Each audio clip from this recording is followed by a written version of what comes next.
पिछले क्लास में हम लोग एमीटर और वोल्ट मीटर में अंतर पढ़े थे। ठीक है। एमीटर को हम लोग श्रेणी क्रम में जोड़ते हैं। थोड़ा सा पीछे क्लास वाला रिवीजन कर लेते हैं। एमीटर को श्रेणी क्रम में, वोल्ट मीटर को समांतर क्रम में। 1-2 पॉइंट बता देते हैं। एमीटर को श्रेणी क्रम में और वोल्ट मीटर को समांतर क्रम में जोड़ते हैं। और एमीटर का जो स्केल होता है एम्पियर में अंकित होता है, एम्पियर में अंकित होता है। और वोल्ट मीटर का स्केल वोल्ट में अंकित होता है। वोल्ट मीटर का स्केल वोल्ट में अंकित होता है। और इसके बाद हम लोग पढ़े थे पदार्थों की प्रकृति के बारे में। पदार्थ की प्रकृति के बारे में पढ़ते थे। चालक के बारे में पढ़े थे कि एक सिरे से अगर धारा को प्रवाहित करेंगे और दूसरे सिरे पे हम लोग को धारा मिल जाए, यानी धारा की प्राप्ति हो, तो समझेंगे कि वह पदार्थ चालक है। और एक सिरे से धारा दें और दूसरे सिरे पे हमें ना प्राप्त हो तो समझेंगे कुचालक है। और चालकता जो होगी, चालकता चालक और अचालक के बीच की होगी तो वो कहलाएगा अर्धचालक। अर्धचालक। और चालक की जो चालकता होती है अधिक होती है और अचालक की चालकता कम होती है। और अर्धचालक की जो चालकता होती है चालक और अचालक यानी कुचालक के बीच की होती है। ठीक है। और अर्धचालक में अगर हम लोग अशुद्धि मिला दें, अर्धचालक में अशुद्धि मिला दें तो ये चालक की तरह कार्य करने लगता है। और यही अगर शुद्धि मिलाएं तो अचालक की तरह कार्य करने लगता है। तो आज हम लोग ओम का नियम पढ़ने जा रहे हैं। तो ओम का नियम और प्रतिरोध क्या है इन सभी के बारे में हम लोग पढ़ेंगे। तो देखिए, प्रतिरोध के बारे में एक जर्मन वैज्ञानिक थे जो 1826 में सर साइमन ओम, जॉर्ज साइमन ओम, जॉर्ज साइमन ओम जर्मनी के रहने वाले थे। 1826 में ये बताए थे ओम के बारे में, ये अपने नाम पर ही रखे थे ओम। तो ओम है क्या? प्रतिरोध का ऐसा मात्रक है ये। ठीक। तो प्रतिरोध है क्या? प्रतिरोध।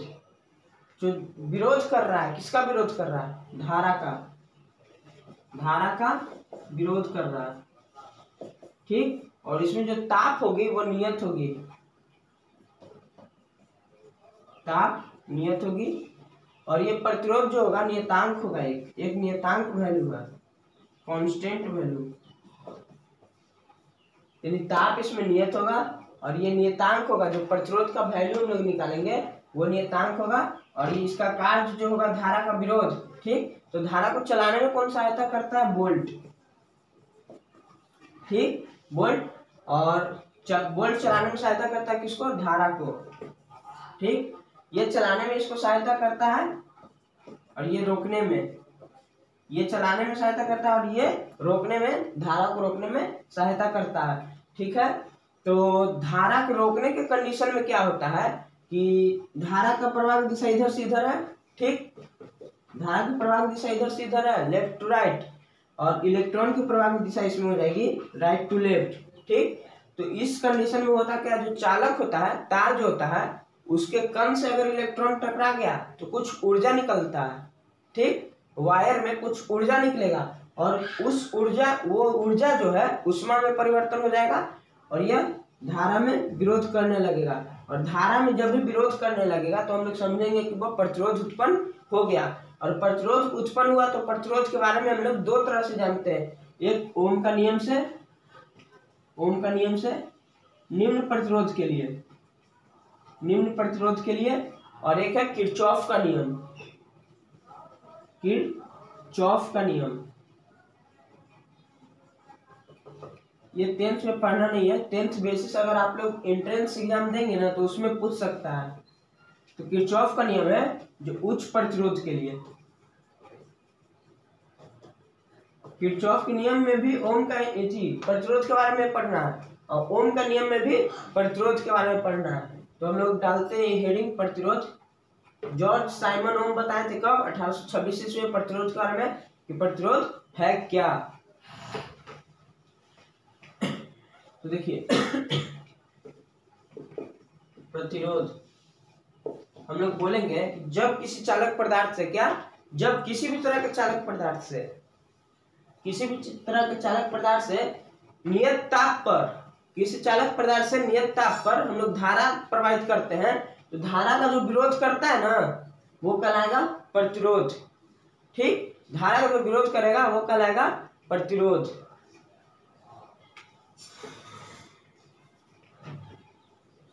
किसी चालक पदार्थ से नियत ताप पर धारा प्रवाहित करने पर उसका जो विरोध करता है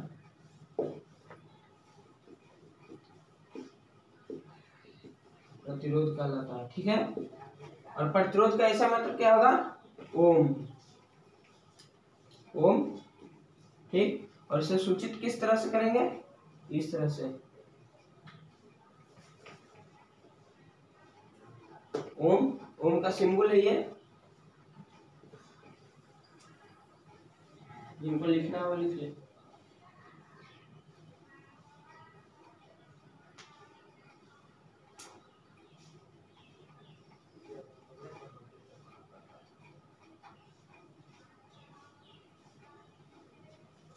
और इसके बाद आता है ओम का नियम।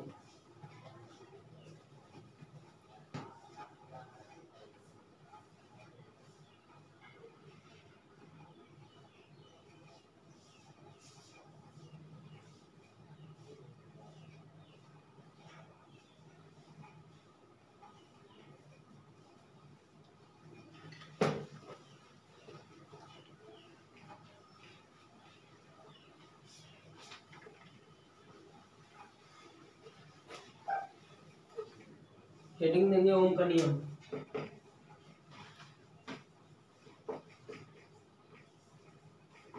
ओम का नियम के बारे में बताए थे 1826 में जॉर्ज साइमन ओम ने, जो जर्मनी के रहने वाले थे।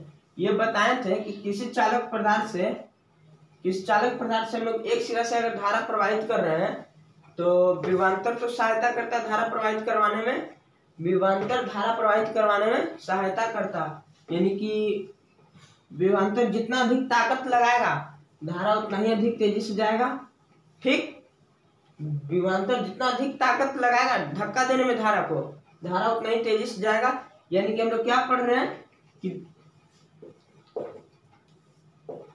ये ओम का नियम कर रहा है, यानी क्या कर रहा है, विभवांतर जितना अधिक ताकत से धक्का लगाएगा धारा उतना ही अधिक तेजी से जाएगा, यानी कि V समानुपाती I होगा। कहने का अर्थ हो रहा है ओम का नियम में बताया गया है कि विभवांतर के मान को अगर बढ़ाया जाए तो धारा का मान भी बदलेगा, केवल डीसी के लिए, केवल डीसी के लिए, एसी के लिए नहीं। एसी पर ओम का नियम लागू नहीं होता है। ठीक है, तो कह रहा है कि जब किसी चालक पदार्थ से नियत ताप पर, याद रखना, नियत ताप पर किसी चालक पदार्थ से अगर हम लोग धारा को प्रवाहित करेंगे तो विभवांतर धारा जो बीच ग्राफ होगा वो समानुपाती होगा। तो हम लोग इसको लिखेंगे क्या कि जब किसी भी चालक पदार्थ से, इसके बारे में कौन बताए थे, जॉर्ज साइमन ओम।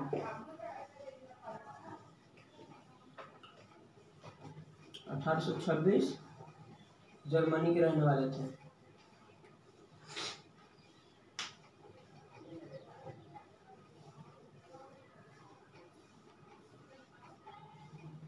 तो सर जॉर्ज साइमन ओम बताए थे कि V समानुपाती I होगा, यानी कि विभवांतर का मान बढ़ेगा तो धारा का भी मान बढ़ेगा। तो अब इसके बीच रिलेशन निकालते हैं।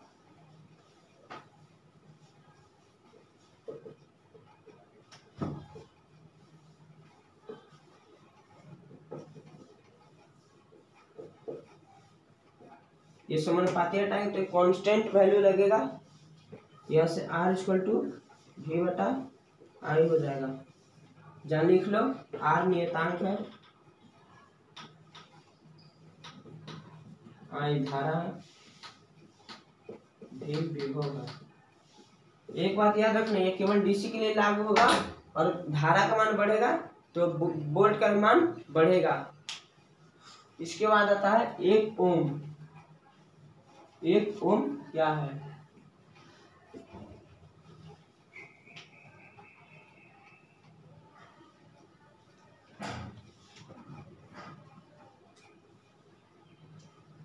तो 1 ओम कहते हैं जब किसी चालक पदार्थ से, क्या, जब किसी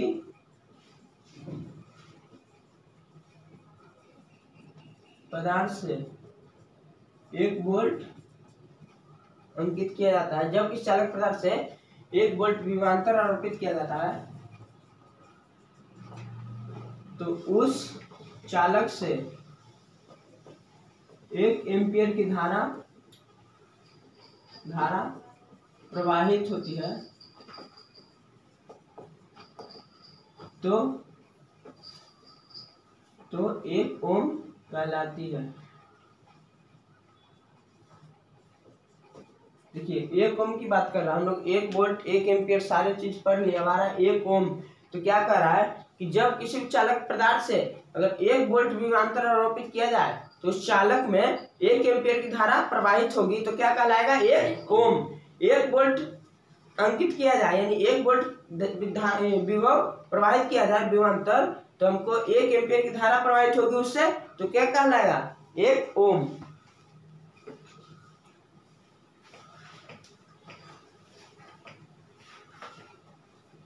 तो हम लोग R इक्वल टू क्या पढ़े, R इक्वल टू V/I, और यहाँ क्या बोला हम लोग को, 1 ओम निकालने के लिए। तो कितना वोल्ट आरोपित किया जा रहा है, 1 वोल्ट, धारा 1 एम्पियर, ठीक है। तो R इक्वल टू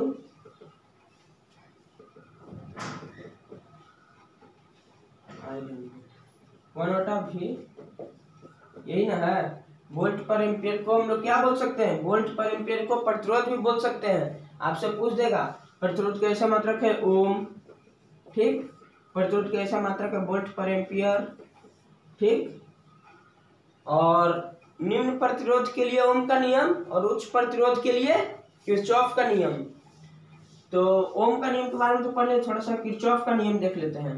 इसमें कहता है कि संधि है, बिंदु ओ जो है संधि है, संधि की ओर आने वाली धारा और संधि से दूर जाने वाली धारा का मान, जैसे संधि की ओर ये धारा आ रहा है, देखिए ये ऐसे आ रहा है ना, ऐसे, तो यहाँ पर जो धारा का मान आएगा जुटेगा, तो यहाँ जो जाएगा घटेगा। संधि से जो दूर जा रहा है उसका मान घटेगा और संधि की ओर जो आ रहा है उसका मान जुटेगा। जैसे इसमें 2 एम्पियर आ रहा है, इसमें -3 एम्पियर आ रहा है, इसमें 2 आ रहा है, इसमें 4 आ रहा है, तो क्या करेंगे, 2 + 2 -4 - 3, ऐसे 4 - 4 + 3, 4 3 7 में 4 गया, ई कट जाएगा, तो 3 एम्पियर की धारा इसमें प्रवाहित हो रही है। तो वही कहता है कि ओम का नियम तो पढ़ ली और किरचॉफ का नियम समझ गए कि संधि की ओर आने वाली धारा बराबर संधि से दूर जाने वाली धारा होता है, यानी कि संधि की ओर धारा की ओर आने वाली धारा बराबर संधि से दूर जाने वाली धारा के बराबर होता है। मान ली तुमसे पूछ देगा संधि की ओर 5 एम्पियर की धारा आ रही है, तो संधि से दूर कितना जाएगी, 5 ही एम्पियर, तो जितना आएगा उतना ही जाएगा। किरचॉफ का नियम कहता है, ये 10th में पढ़ना नहीं है, एंट्रेंस एग्जामों में ये पूछती है। तो एक ओम पता चल गया क्या है कि जब इस चालक तार से यानी चालक पदार्थ से 1 वोल्ट विभवांतर आरोपित किया जाए तो उसे 1 एम्पियर की धारा प्रवाहित होती है, तो क्या कहलाएगा, 1 ओम। 1 ओम का ऐसा मात्रक, प्रतिरोध का ऐसा मात्रक ओम या वोल्ट पर एम्पियर भी हो सकती है।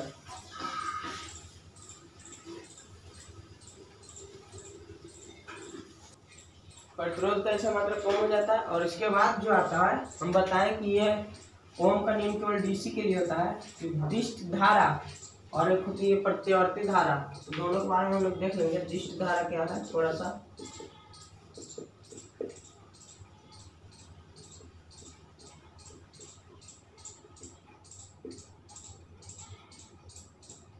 तो दिष्ट धारा जो कहते हैं ना, टाइम के रिस्पेक्ट में इसका ग्राफ बदलेगा नहीं।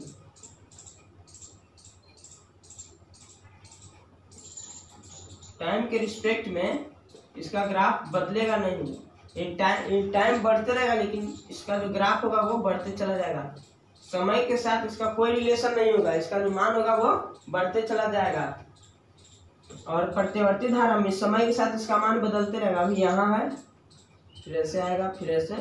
जो हम बताए थे फ्रीक्वेंसी कितना होगा, 50 हर्ट्ज। भारत में जो लाइन आती है उसकी फ्रीक्वेंसी 50 हर्ट्ज होगी। ध्वनि की भी मात्रा हर्ट्ज ही होती है। तो पर टाइम पीरियड 90 डिग्री पर ये घूमते रहता है। यहाँ 180 हो जाएगा। और इसको बोलते हैं श्रिंग, श्रिंग, और इसको गर्थ। हम पिछले क्लास में भी दोनों के बारे में बताए थे। टाइम के रिस्पेक्ट में इसका ग्राफ बदलेगा नहीं, सीधा सरल रेखा में चला जाएगा और इसका श्रिंग गर्थ के रूप में बनते चला जाएगा। 50 हर्ट्ज कहने का अर्थ हुआ 1 सेकंड में, और 1 सेकंड में ये कितना बार घूम जाता है? 50 राउंड, तब जाकर एक सर्किट पूरा होता है। ठीक है, तो अब हम लोग देखते हैं प्रतिरोध का मान किन किन बातों पर निर्भर करता है।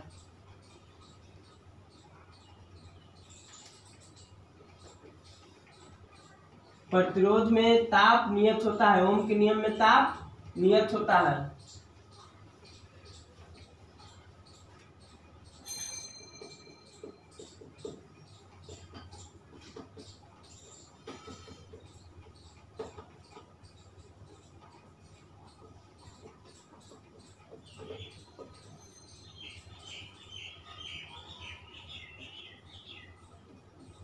पूछता है क्वेश्चन, प्रतिरोध का मान किन किन बातों पर निर्भर करता है।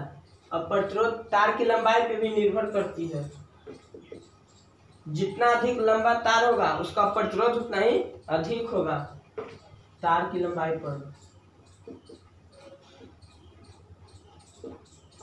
तो कहता है इसमें जब किसी चालक तार का प्रतिरोध, तार की लंबाई को अगर बढ़ा दिया जाए तो उसका प्रतिरोध बढ़ जाएगा, यानी कि प्रतिरोध के समानुपाती लंबाई होगा। ठीक, जब किसी चालक तार का प्रतिरोध लंबाई को बढ़ा दिया जाए तो उसका प्रतिरोध बढ़ जाएगा। और दूसरा है अनुप्रस्थ काट के क्षेत्रफल या मोटाई पर। अनुप्रस्थ काट का क्षेत्रफल या मोटाई।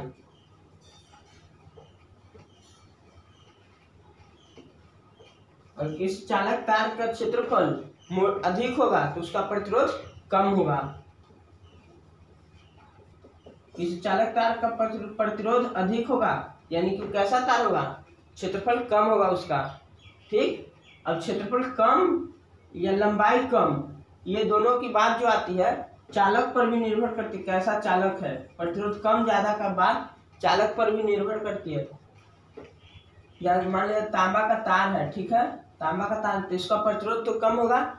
अब मान लीजिए इसका लंबाई अधिक हो जाए, इससे लंबाई, इसके तुलना में लंबाई इसका अधिक हो जाए, तो वो कंडीशन हम आगे बताएंगे, नेक्स्ट क्लास में बताएंगे वो।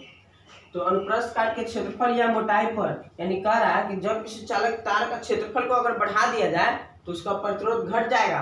ठीक, और उसके लंबाई को बढ़ा दिया तो उसका प्रतिरोध बढ़ जाएगा। तीसरा चालक की प्रकृति पर।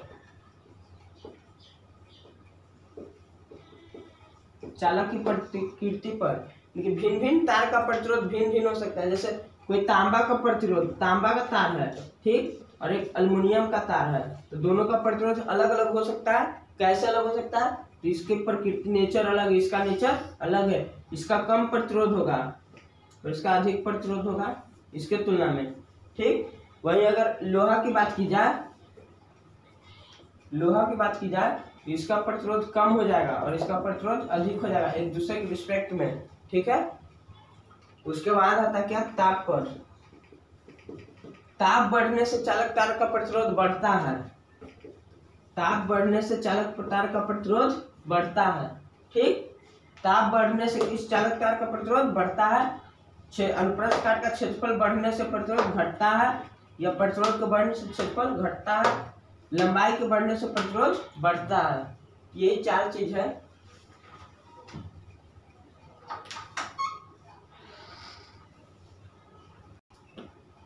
तो हम क्या बताएं कि तार की लंबाई के बढ़ने से प्रतिरोध बढ़ता है, अनुप्रस्थ काट के क्षेत्रफल या मोटाई बढ़ने से प्रतिरोध घटता है, और ताप बढ़ने पर प्रतिरोध बढ़ता है। और ये चालक की बात की जाए तो भिन्न भिन्न चालक तार का प्रतिरोध भिन्न भिन्न हो सकता है। ठीक, भिन्न भिन्न चालक तार का प्रतिरोध भिन्न भिन्न हो सकता है।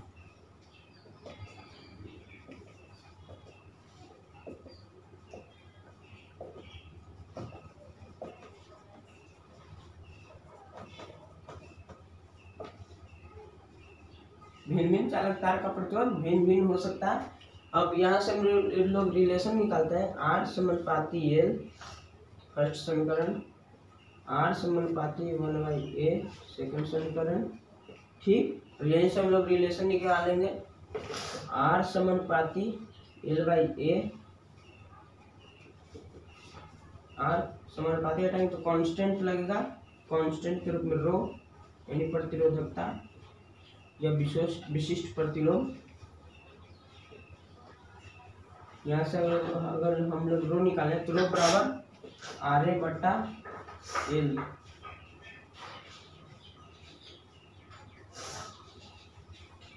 ये जो रिलेशन है प्रतिरोध और विशिष्ट प्रतिरोध के बीच, आपसे पूछ देगा प्रतिरोध विशिष्ट प्रतिरोध के बीच रिलेशन निकालें, तो आपको यहाँ से स्टार्ट करना होगा और यहाँ पे एंड करना होगा।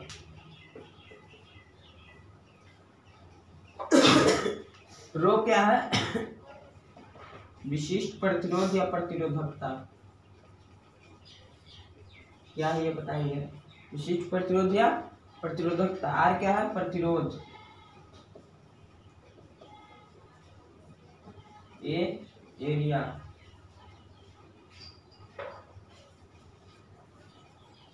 एल लेंथ लंबाई, एल लेंथ। अब देखिए प्रतिरोध प्रतिरोधकता, अब इसका ऐसे मात्रा की बात की जाए तो हम लोग क्या लिखेंगे कि रो बराबर फॉर्मूला RA/L, रो बराबर ओम, इसका मीटर गुना मीटर या मीटर स्क्वायर लिख सकते हैं और नीचे मीटर, 1 मीटर से 1 मीटर कट जाएगा तो रो का ऐसा मतलब क्या हो जाएगा? ओम मीटर। तो विशिष्ट प्रतिरोध किसे कहते हैं? किसी चालक तार से प्रत्येक अंक लंबाई के अनुप्रस्थ काट के क्षेत्रफल को, किसी चालक तार से किसी चालक तार से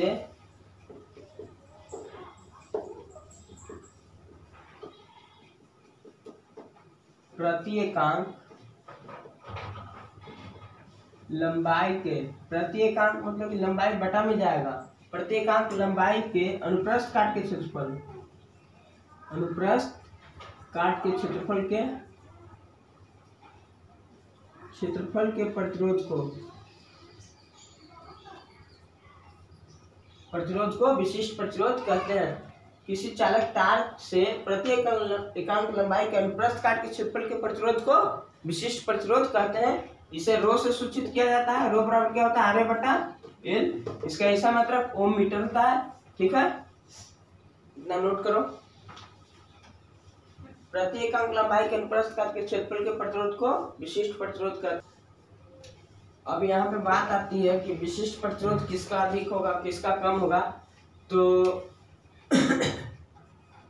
चालक या धातु और मिश्र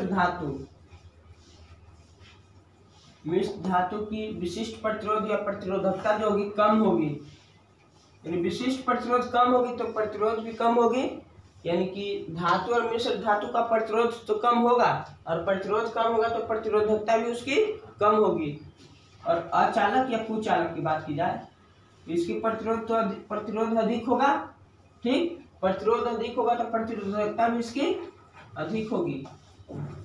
तो आपसे पूछ देगा धातु की प्रतिरोधकता कैसी होगी, कम या अधिक? कम। और कुचालक की अधिक। तो यहां से एक आता है, एक क्वेश्चन क्या कहता है, विशिष्ट चालकता किसे कहते हैं? हाँ, विशिष्ट चालकता। ठीक है, विशिष्ट चालकता देखते हैं।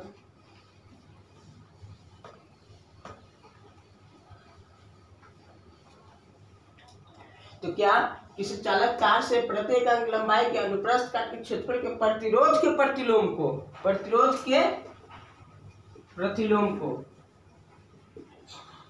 विशिष्ट प्रतिरोध कहते हैं। विशिष्ट प्रतिरोध। अभी हम लोग प्रतिरोधकता पढ़े कि किसी चालक तार से प्रत्येक अंक लंबाई के अनुप्रस्थ काट के क्षेत्रफल के प्रतिरोध को क्या कहेंगे? विशिष्ट प्रतिरोध। लेकिन अगर विशिष्ट प्रतिरोध के ही प्रतिलोम को क्या कहेंगे? विशिष्ट चालकता। विशिष्ट प्रतिरोध के प्रतिलोम को क्या कहेंगे? विशिष्ट चालकता।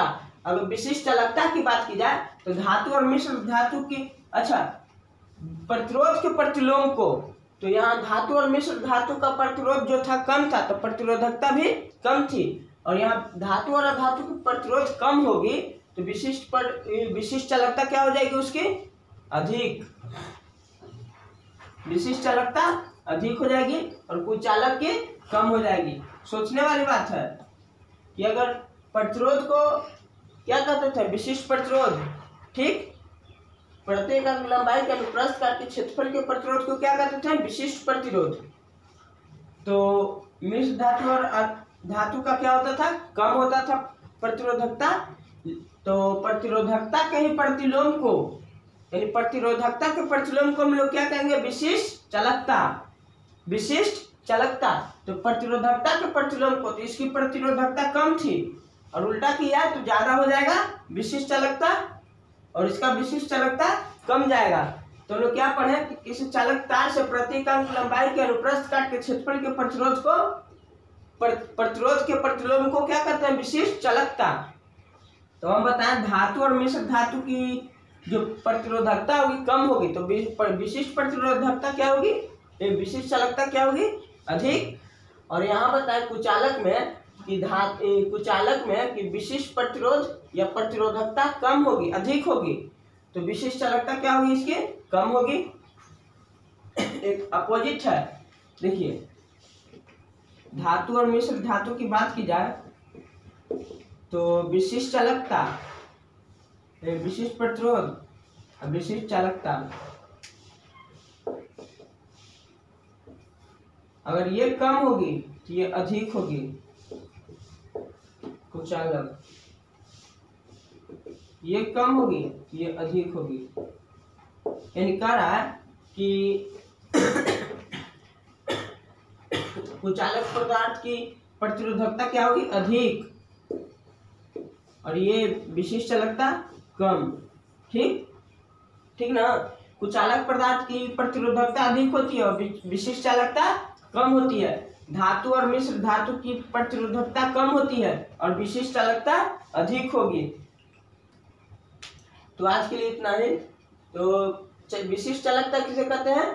तो प्रत्येक अंक लंबाई के अनुप्रस्थ काट के क्षेत्रफल के प्रतिरोध के प्रतिलोम को विशिष्ट चालकता कहते हैं। तो आज के लिए इतना ही है, फिर अगले वीडियो में मिलेंगे।